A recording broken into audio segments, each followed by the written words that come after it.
Welcome to this powerful story. Today, you're not just watching a video, you're stepping into the life of a real warrior, a legend, a man whose name still echoes in every corner of the world. His name is Kobe Bryant. He was not born a king. He didn't come from a rich family. He was not the most talented. But he became one of the greatest champions the world has ever seen. Why? Because he had something rare, something called the Mamba mentality. He pushed harder than anyone. He practiced longer than anyone. He failed. He was hated. He was broken. But he never stopped. He never gave up. This is not just a basketball story. This is a story about discipline, legacy, family, death, pain, and purpose.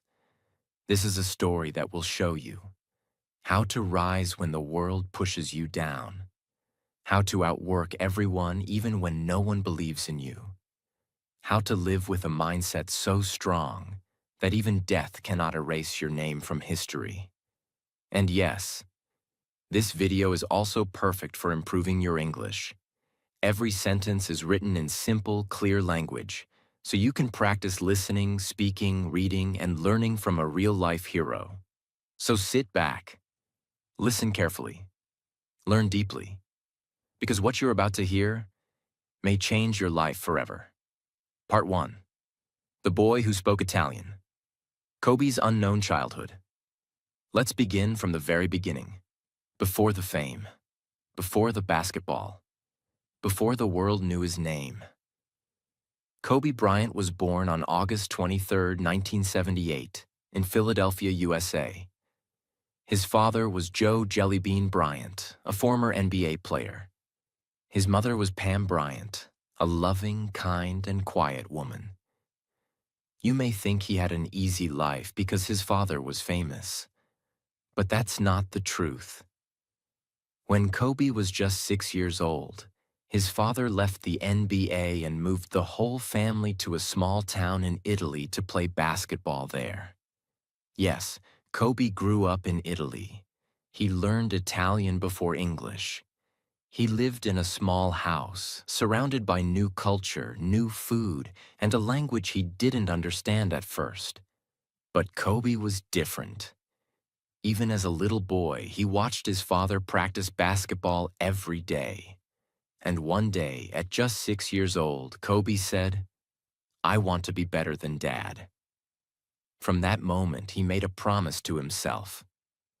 "I will become the greatest basketball player in the world." While other kids played outside, ran around, or watched cartoons, Kobe was in the gym every single day. His father bought him VHS tapes of old NBA games. Kobe would watch Michael Jordan, Magic Johnson, Larry Bird, over and over and over. But he didn't just watch. He studied. He would pause the video, write down moves, stand up, copy them in front of the TV. By age 8, Kobe was training like a professional athlete. But there was no one around him who trained like him. No one who even understood why he was so serious. He was already alone with his dream. Kobe was a quiet boy. He didn't fit in perfectly in Italian school. He spoke Italian fluently, but he was still the black kid in a mostly white town. He felt different. His classmates didn't understand why he didn't go to parties or hang out. Kobe didn't care. He said, "I had no time to waste." While others slept, I practiced. This mindset started when he was a child. When Kobe turned 13, his father retired. The Bryant family returned to Philadelphia. But now Kobe had a problem. He was an American kid who spoke Italian better than English. He dressed differently. He walked differently. He was bullied. Other kids laughed at his accent. They told him, "You'll never play in the NBA. You're soft." But they didn't know who they were talking to. Kobe started waking up at 5 a.m. to practice before school, then again after school, then again at night. While his classmates slept, he was in the gym, Alone. No cameras, no coach, no followers. Just him, a ball, and a dream. When Kobe was 12 years old, he joined a summer basketball league in the US. He played 0 points. 0. The whole summer. He was heartbroken. People laughed at him again. "You're not good enough," they said. But Kobe didn't quit. He said, "That failure lit a fire in me that still burns today." He started practicing 6 hours a day after that summer. He trained in an empty gym. He shot 1,000 shots every day. He studied the game like a scientist. He made a silent promise. "Next year, I'll be the best player in the league." Even though the name Black Mamba came years later, the mindset was born in that lonely childhood gym. He didn't want to party. He didn't want to play video games. He didn't want to waste time. He only wanted one thing: to be the best to ever do it. By the time Kobe turned 15, his name was already buzzing in local basketball circles in Philadelphia. He wasn't just good, he was obsessed. While most teenagers were discovering video games, girlfriends, and weekend hangouts, Kobe was in a dark, empty gym at 4:30 a.m. practicing in silence.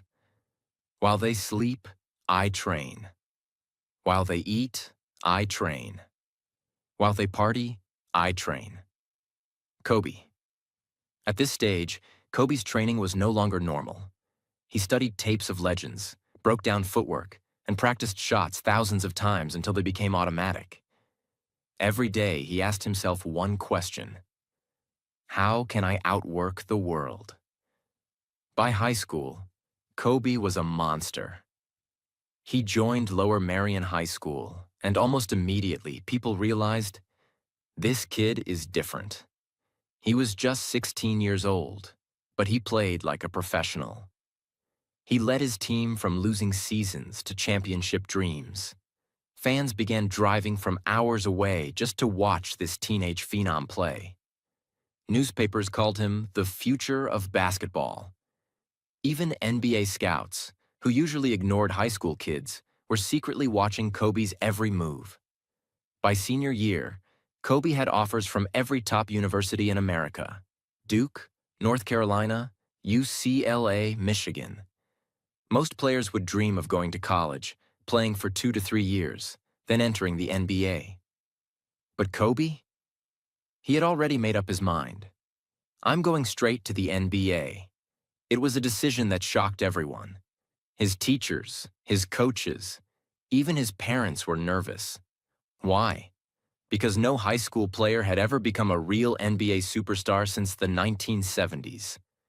People thought Kobe was too confident, maybe even arrogant. They said, he's just a kid, he'll get destroyed by grown men.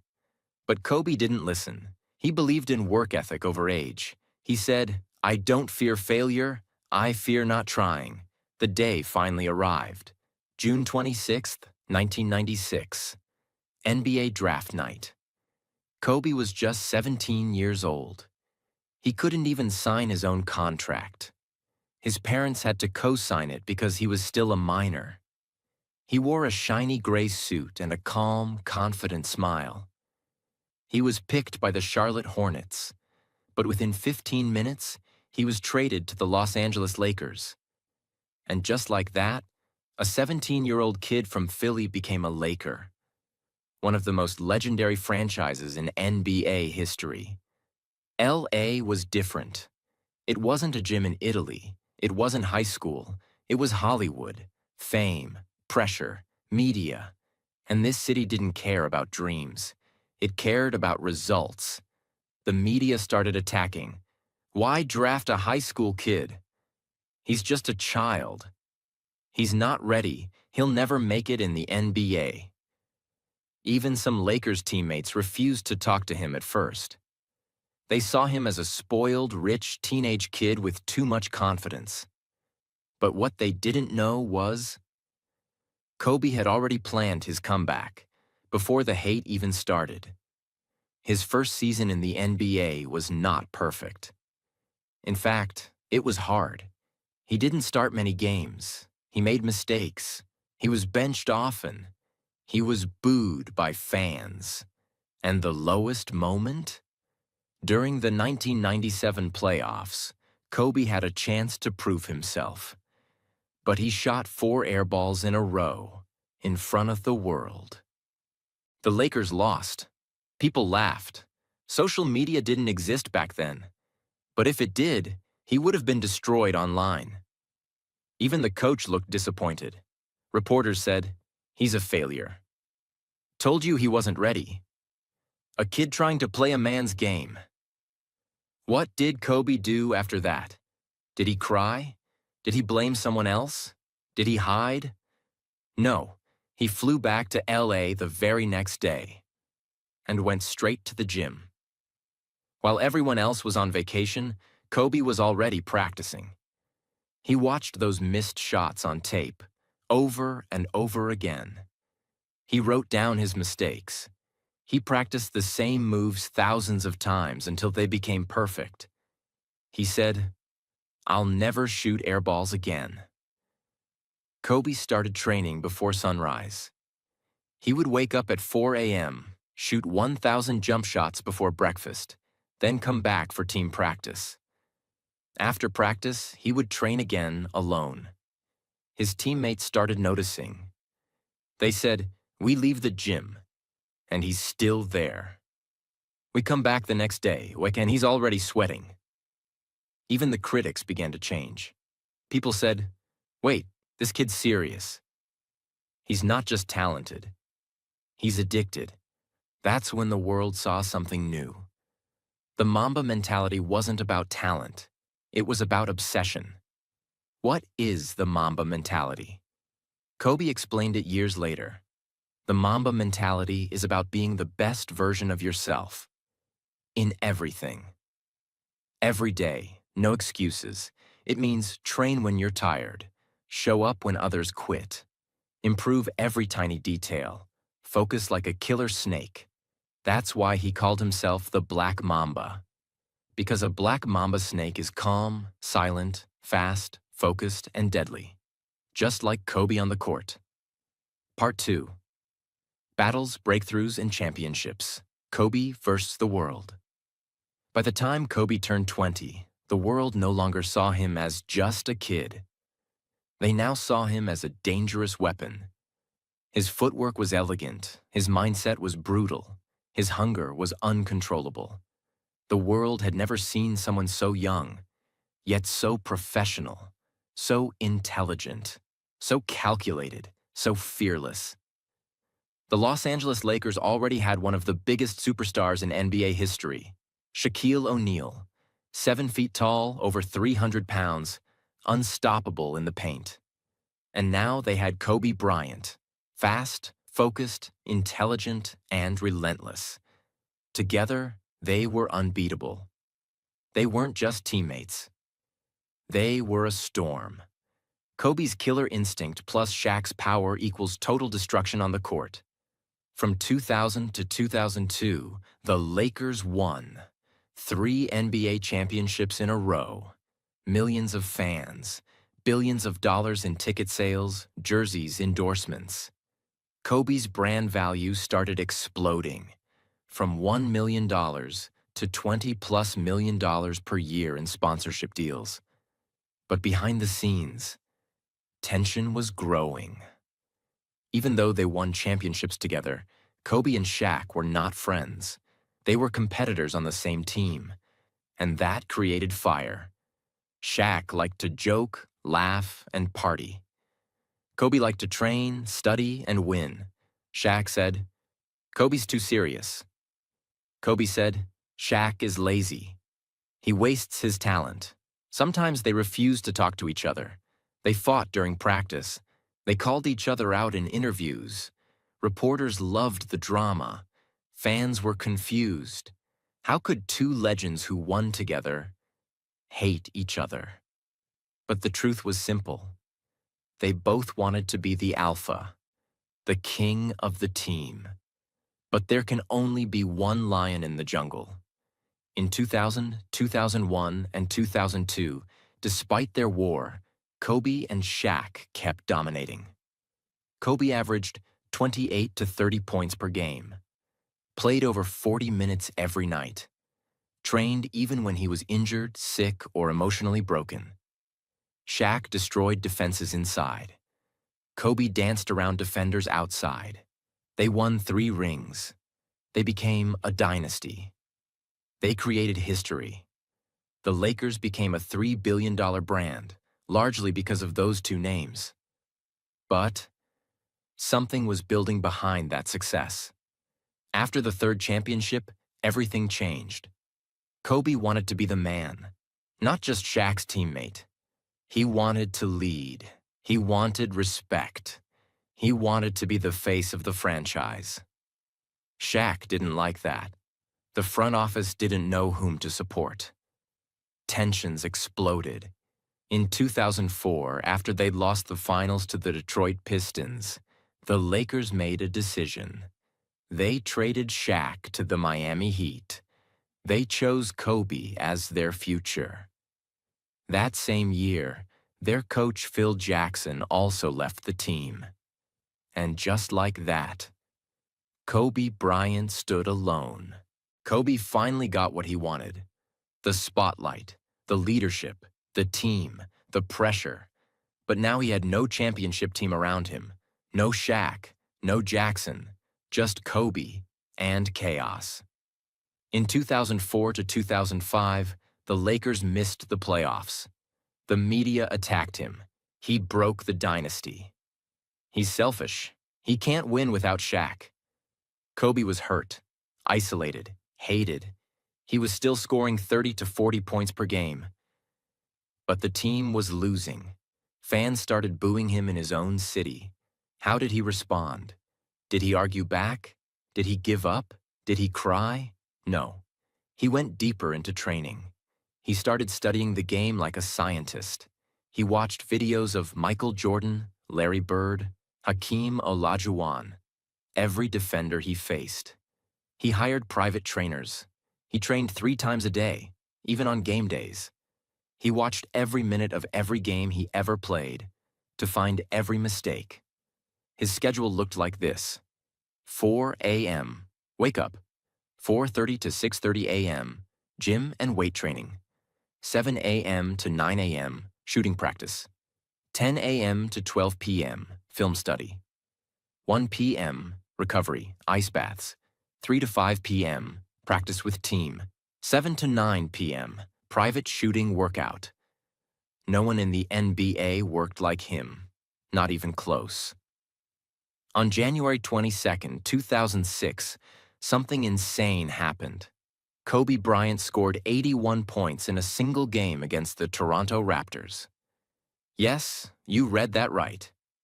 81. Only one player in history had more. Wilt Chamberlain, 100 points in 1962.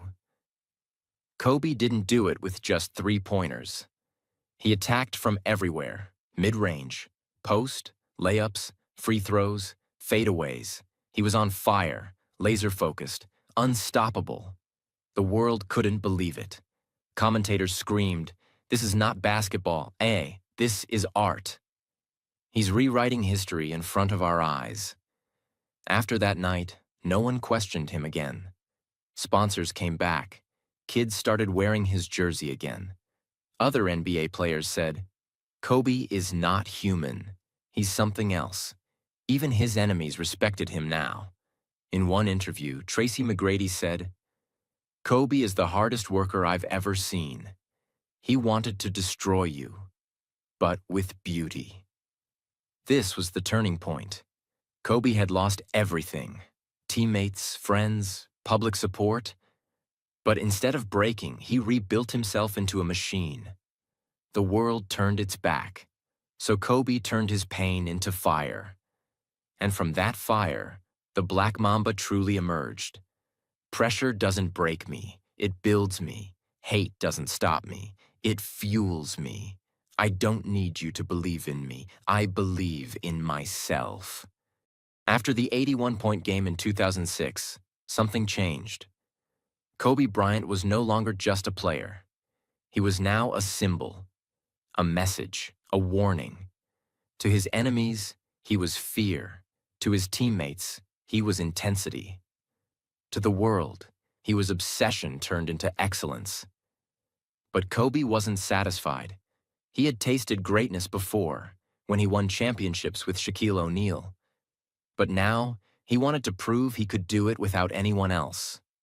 No Shaq, no Phil Jackson, just Kobe, and his work. The Lakers were a broken team. After Shaq left, they had losing seasons, team problems, and no chemistry. But Kobe didn't quit. He trained harder, he scored more, he gave everything, but the team was still weak. In 2007, Kobe reached a breaking point. He told reporters, "I want to win. I've done my part. The organization needs to do theirs." He even demanded a trade. He was ready to leave the Lakers, the team he gave his life to, if they wouldn't fight for championships again. The basketball world went into shock. People thought, is this the end of Kobe in Los Angeles? But destiny had a different plan. In early 2008, something finally happened. The Lakers traded for Pau Gasol, a skilled, intelligent big man from Spain. He wasn't loud like Shaq. He was humble, kind, quiet, and that was perfect. Because Kobe didn't want a partner. He wanted a teammate who understood the mission. Kobe and Pau clicked instantly. They trained together. They respected each other. They were both serious, smart, and focused. With Pau on the team, the Lakers transformed. After years away, coach Phil Jackson returned to the Lakers in 2005. But it took time to rebuild the chemistry. Now, with Gasol, Kobe, and Phil back together, something powerful was forming. This wasn't about individual success anymore. This was about legacy. This was about redemption. That same year, 2008, Kobe and the Lakers made it to the NBA Finals. The world was watching. Kobe had just been named 2008 NBA Most Valuable Player, MVP, a title he fought for years. He had endorsement deals worth over $30 million a year. His global popularity exploded, especially in China, Europe, and across Africa. But in the finals, the Lakers lost to the Boston Celtics, their most hated rival. It was devastating. Kobe was crushed. He was so close, yet still empty-handed. But he didn't complain. He didn't cry in public. He just looked straight into the camera and said, "I'll be back. We'll be back." And he meant it. The very next season, Kobe came back with fire in his eyes. He pushed his teammates harder than ever. He screamed in practice. He trained longer than anyone. He held everyone to his level. Players were exhausted. Some couldn't handle his intensity. But those who stayed became warriors. The Lakers returned to the 2009 NBA Finals, this time against the Orlando Magic. Kobe didn't blink. He dominated every game. This time, he didn't have Shaq. This time, he didn't share the spotlight. This time, he was the king. He led the team to a 4-1 series win. Kobe Bryant was now a 4-time NBA champion. This one felt different. This one was personal. He was named Finals MVP, the best player in the championship. In the locker room, when asked how he felt, he said, "One more. I'm not done." The following year, 2010, destiny gave him a gift. Or maybe a test. The Lakers returned to the NBA Finals. And this time, it was against the Boston Celtics again, the same team that broke his heart in 2008. The world called it the rematch of the century. The series went to 7 brutal games. Blood, sweat, pain. Every game felt like a war. Bodies hitting the floor, players limping, fans screaming, cities on fire. In Game 7, Kobe played one of his ugliest but most powerful games. He was exhausted. He couldn't shoot well, but he grabbed 15 rebounds. He defended with his soul. He gave everything. And when the final buzzer rang, the Lakers had won. Kobe fell to the floor, screaming, crying, laughing. He had done it. He was now a five-time NBA champion, two-time Finals MVP, legend in the eyes of the world. He wasn't just a great player now, he was a legacy. It meant that he could win without Shaq, he could lead a team, he could overcome failure and rebuild, he could transform pain into power. This win erased all doubts. Even Shaq himself said, "Kobe did it. He earned it." He's one of the greatest. After 2010, Kobe's body began to slow down. But his mind got sharper. He knew the end was coming, but he still played every game like it was his last. He inspired young players. He mentored rookies. He kept scoring. Even at age 34, he dropped 60 points in a game. His income from salary and endorsements rose to over $60 million per year. Nike made his Mamba shoes a top-selling brand. He became a global ambassador for hard work and excellence. Kobe once said, "Basketball was never just a game for me. It was a relationship. It was my first love. It taught me about life. It raised me." He treated basketball like a marriage. He respected it. He feared it. He gave it everything. And in return, basketball gave him a life that would inspire millions. Kobe Bryant had now completed the circle. Lost, rebuilt, redeemed, respected. But the story doesn't end here. Because Kobe was not just a basketball player anymore. He was becoming something more. A father, a teacher, a storyteller, a symbol. The world had seen the athlete. Now it was time to see the man. Part 3. Fatherhood, film, and the final fight. The man behind the Mamba. After winning his 5th NBA championship in 2010, Kobe Bryant was already a legend. He had nothing left to prove on the court. But Kobe was not done. He didn't want to just be remembered for basketball. He wanted to be remembered for everything he stood for. Discipline, excellence, family, legacy. He said, "You have to leave the game better than you found it. And when you leave the game, you still have to leave the world better than you found it." Between 2011 and 2015, Kobe's body started breaking down. He had been playing since age 17. Now he was in his late 30s. He had taken thousands of hard hits. He played through broken fingers, sprained ankles, dislocated shoulders. But the most devastating injury came in April 2013. In a game against the Golden State Warriors, Kobe suddenly collapsed. He had torn his Achilles tendon, one of the worst injuries for any athlete. Most players would be carried off the court. Kobe didn't let that happen. He stood up, walked slowly to the free throw line, and hit both free throws. Then he walked off the court, by himself. No help, no tears, no excuses. It was one of the most iconic moments in sports history. Doctors said he might never play again. He was 34. He had already made over $300 million in career earnings. He had nothing to prove. But Kobe returned to training within months. He fought through the pain, the therapy, the loneliness. He came back in late 2014, but his body was no longer the same. Injuries returned. Torn rotator cuff, knee swelling, finger damage. Still, he kept playing. He wasn't playing for fame anymore. He was playing to say, "You finish what you start." He didn't want to be remembered as a broken star. He wanted to walk off the court as a warrior, on his own terms. Behind the spotlight, behind the pressure, was a woman who stood silently for years. Vanessa Bryant, Kobe's wife. They met in 1999 when Kobe was just 20 and she was 17. She was a high school student working as a background dancer on a music video. They fell in love fast.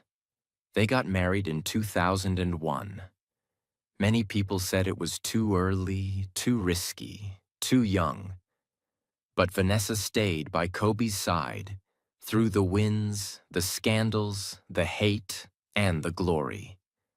Their marriage went through deep struggles, including public controversies in 2003 and emotional distance in later years. But they never gave up on each other. Kobe once said, "We've been through hell and back, but we made it."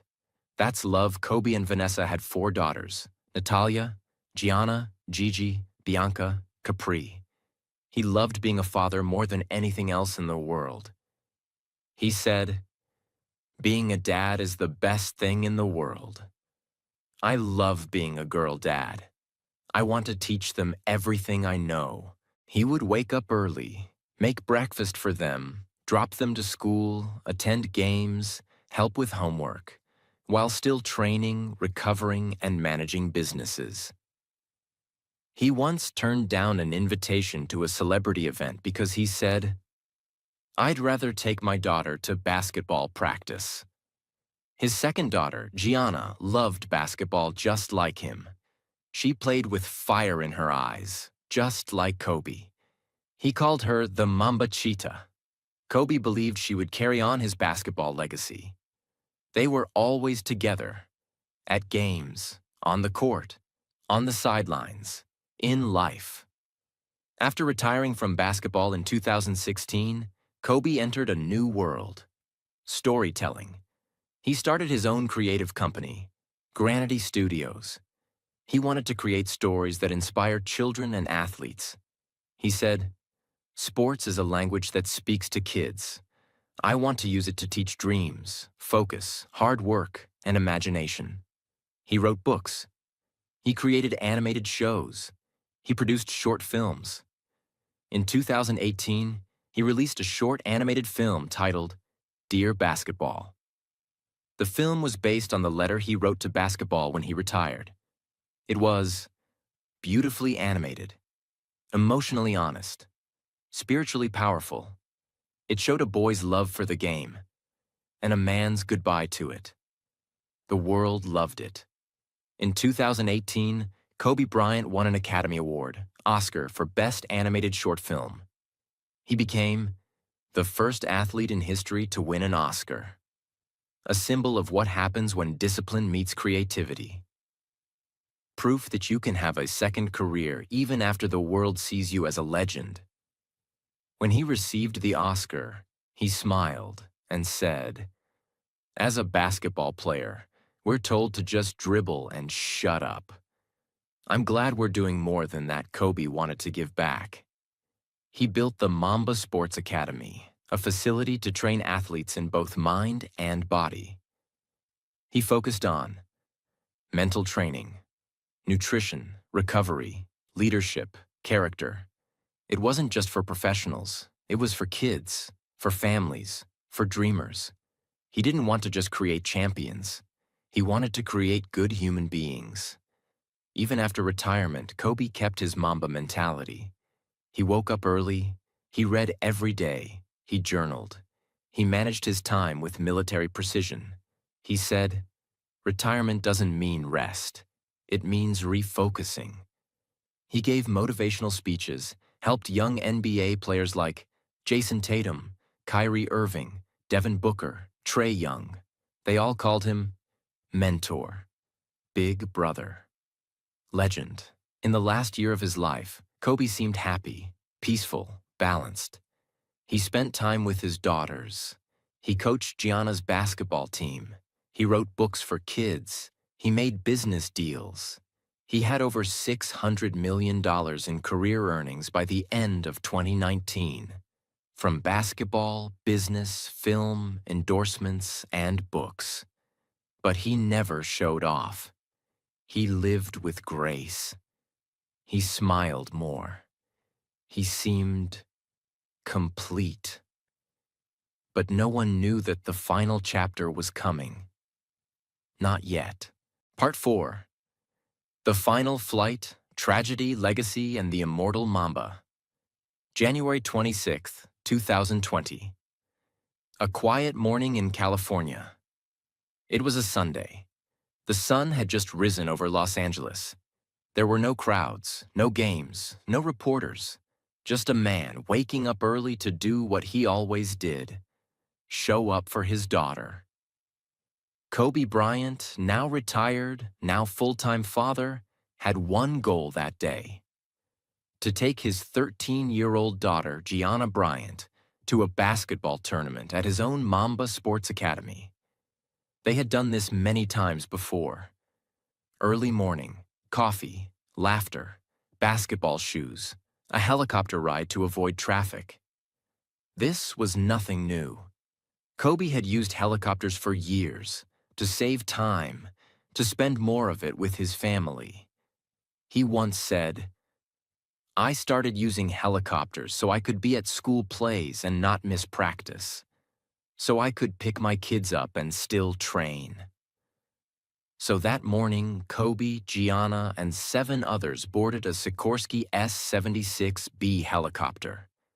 Inside were Kobe Bryant, Gianna Bryant, her teammates and their parents, a pilot with over 10,000 hours of flight experience. They were just flying to Thousand Oaks, California, about 40 minutes away. No one knew this flight would be his last.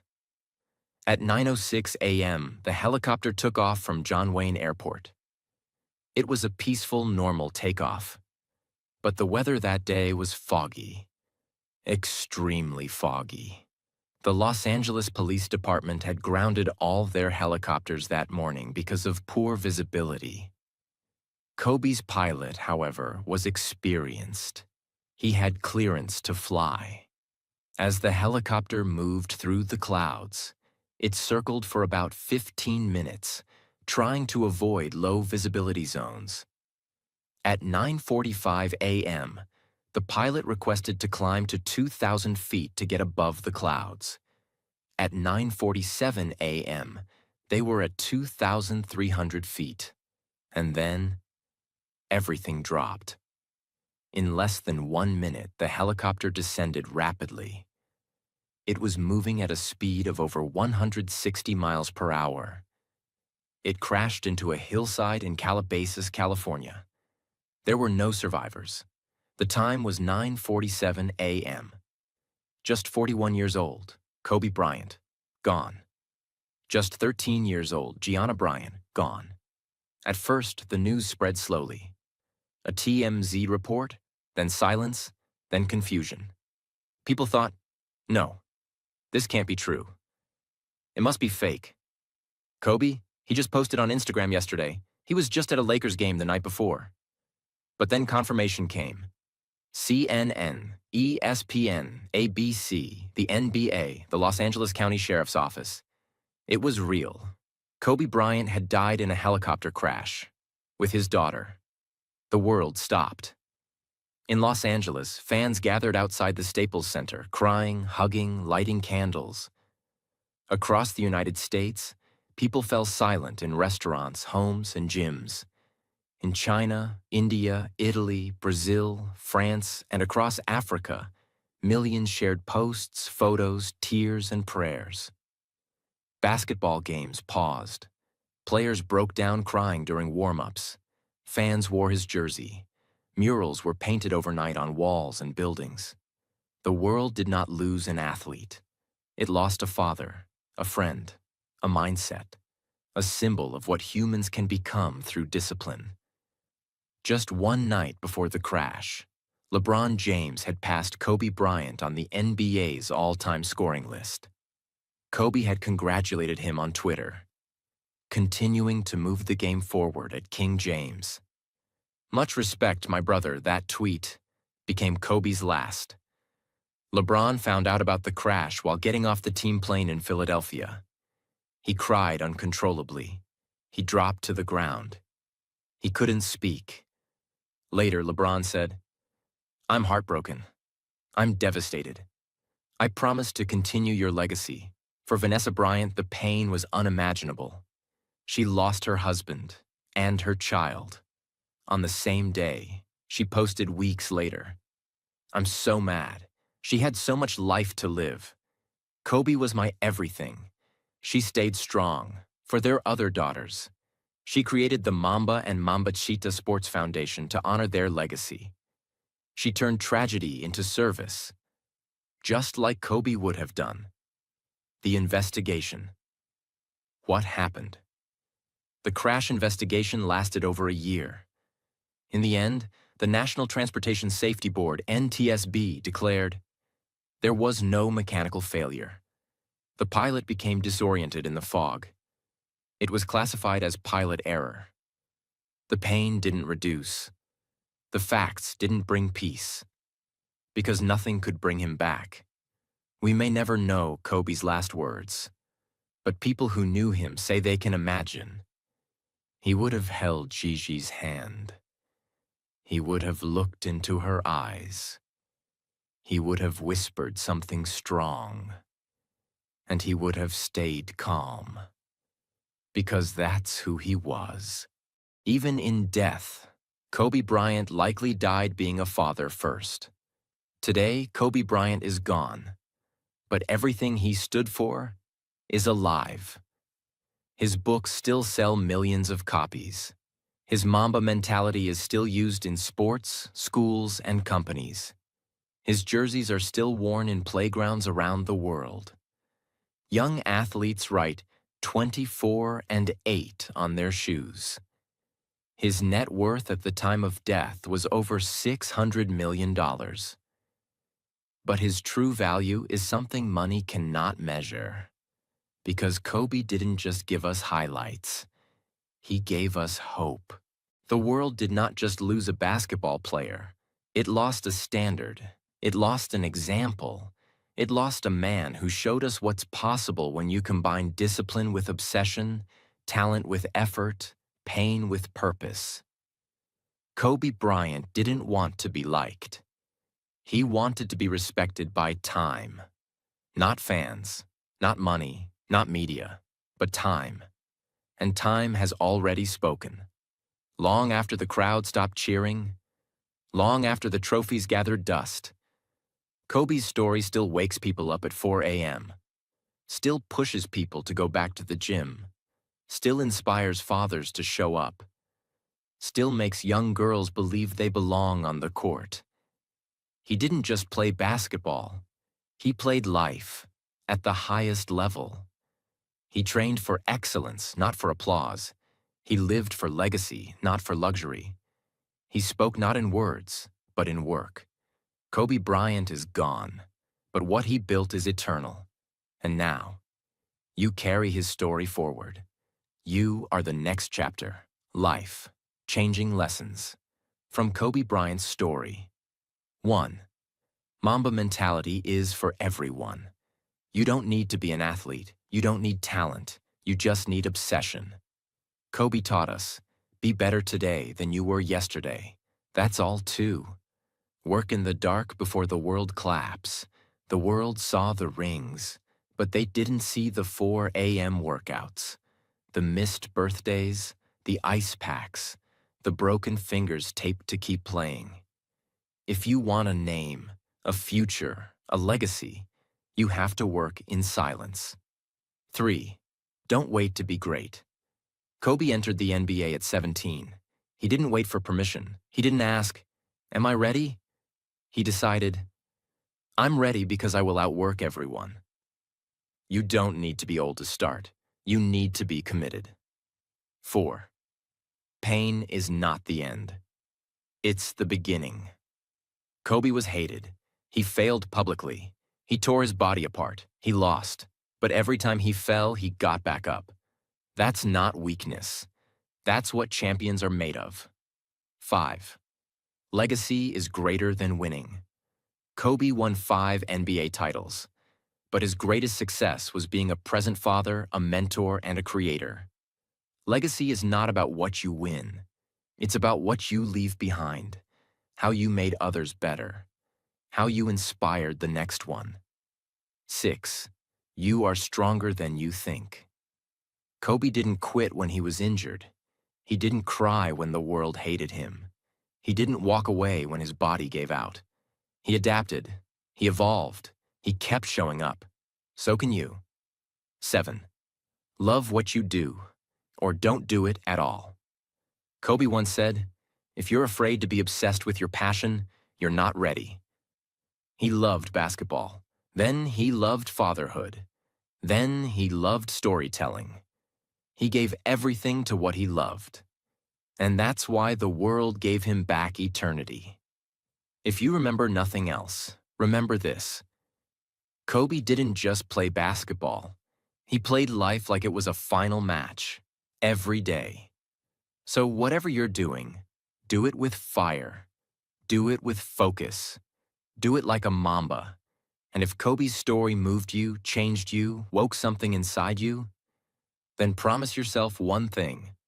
Don't waste your life. Make it legendary. If this story inspired you, don't forget to like, share, and subscribe for more real, powerful, and life-changing stories. Your journey starts here.